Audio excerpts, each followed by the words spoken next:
দেখো মুখে আমি যতই বলি না কেন যে আমার বয়স হয়েছে নাকি এখন বার্থডে সেলিব্রেট করা আমার বয়স আছে, আমি বড় হয়েছি নাকি? কিন্তু ভাই বিশ্বাস করে মনে মনে আমিও 12টা বাজার অপেক্ষা করি যে কখন 12টা বাজবে, আমার জন্মদিনের সময় আসবে। আমি তো ভাবি যে 12টা বাজার সাথে সাথে সবাই আমাকে উইশ করে ভরিয়ে দেবে। ফোন কলের জ্বালা অতিষ্ঠ হয়ে যাব।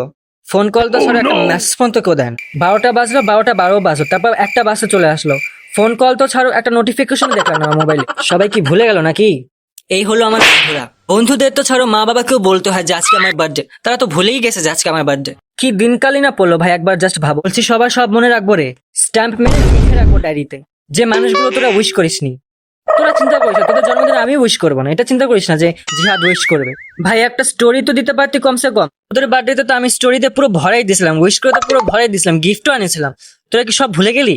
তোদের কি কিছুই মনে নাই? অকমর ঢেকে গুলো। এখন তো ভাই কাউকে নিজের বার্থডে কথা বলতে গেলেও ভয় করে। গিফট তো দিবেই না, উল্টো আর খরচা বাড়িয়ে দিবে। এই খরচা বাড়ার শুনেই কথা বুক থরথর করে কাঁপে। কমসে কম একটা অ্যাডভাইস বা একটা উইশ তো আমিও ডিজার্ভ করি নাকি? তা তো তোরা কেউ দিবি না, সব অকমর গুলো। এর জন্যই তোদের বাপ মা তোদেরকে ঝাউ জুতো দেবে না, শুধু শুধু তোদেরকে বাঁচাতে চাই না। বলছি কাউকে সম্মান তো দিস না, আবার সম্মানের আশাও রাখিস। জন্মদিন আবার 1 মাস আগে তো বলবি খাওয়া খাওয়া খাওয়া, খালি ট্রিট দে, এখানে নিয়ে যাবি ওখানে নিয়ে যাবি। কই তোদের একজনকে তো দেখি ট্রিট তোদের পেছন দিয়ে ভরে দেবো।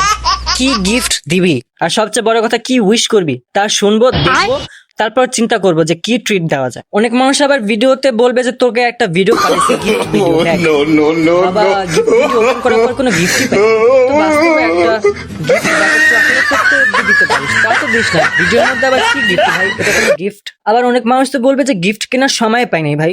তাহলে ঠিক আছে, কোনো ব্যাপার না, চলবে না, বিকাশ করে দিস সেটাও চলবে। বিকাশ, নগদ, উপায় সব আছে, তুই চিন্তা করিস না, এগুলো আছে। দূর বাবা, আরেকটা বছর বাইরে গেল, বয়স হয়ে যাচ্ছে, বুড়ো হয়ে যাব, চুল পেকে যাবে, এই শুনে আর ভালো লাগছে না।